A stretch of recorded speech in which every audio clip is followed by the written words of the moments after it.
Good morning. My name is Richard Tabano. I'm an undergraduate over here. I'm a computer science and business finance major and a minor in English. I don't want to say that I represent the entire student body's voice, but I do like to say that I talk with a lot more students, I think, because I'm in several clubs and several student government functions. And I know that Matt and I both came here and missed class. I hope my professor doesn't kill me later. Because there are obvious questions that we want answered, along with you guys. And I'll tell you what the most obvious questions can be seen from the student body. Those questions have actually been asked today. One, why the faculty's proposal for loaning that 5% cut hasn't been taken. Why is that important to us? Because we'd rather not have the faculty go on strike, because that means pretty a dead weight for the students. We were wondering why the administrators are paid so much, and if we don't decrease their pay, why we have so many administrators. And why is that important to us? Because the faculty are essentially what makes our university lives important to us.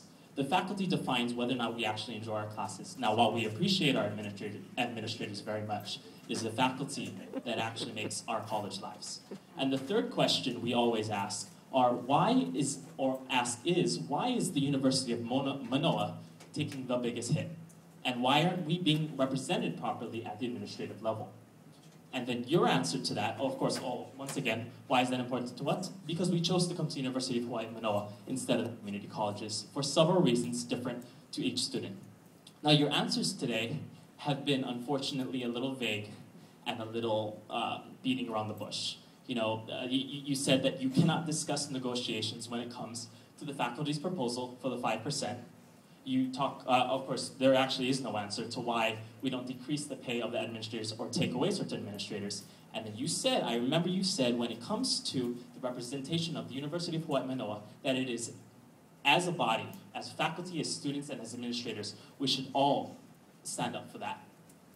But oddly enough, we asked, why are the administrators paid so much more than the faculty? And that should be the reason why, because they are here to represent us. So my question, after that whole little spiel thing, my question is why can't these most obvious questions be answered, especially coming from the students? Thank you.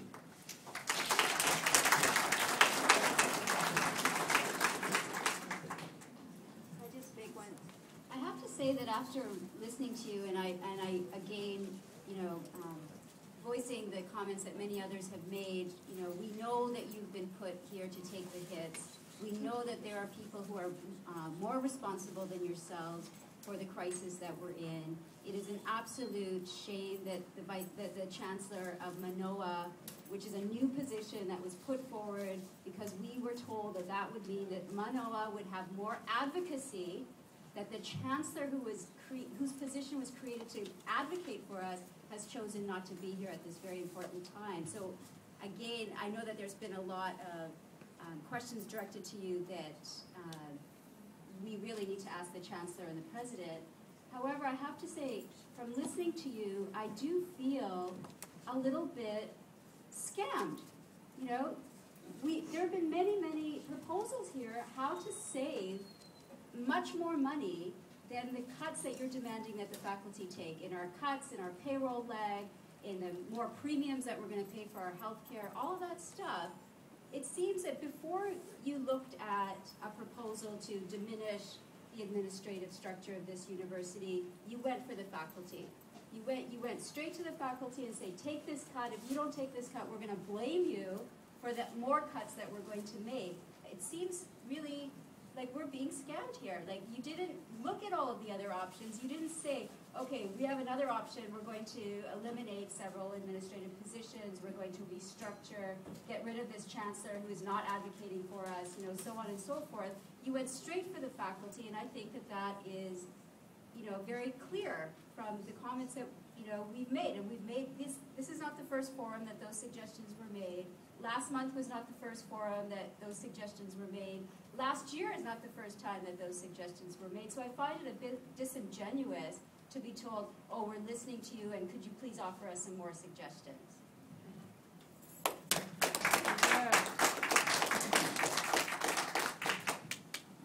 just say that you use the pronouns you when you're referring to actions that people in this room are not, I mean, the contract is the Board of Regents negotiating with UPA, and that's a very complex matter, but we're not in charge of the negotiations. We would welcome, I mean, there are some suggestions made from the faculty and from a number of quarters we're already working on implementing, and I think that that's not a matter of having to dismiss, and we welcome that dialogue to continue. And I think we're supposed to get out of this room, but I'm not sure if we absolutely have to, but I think, yes, all right, thank you.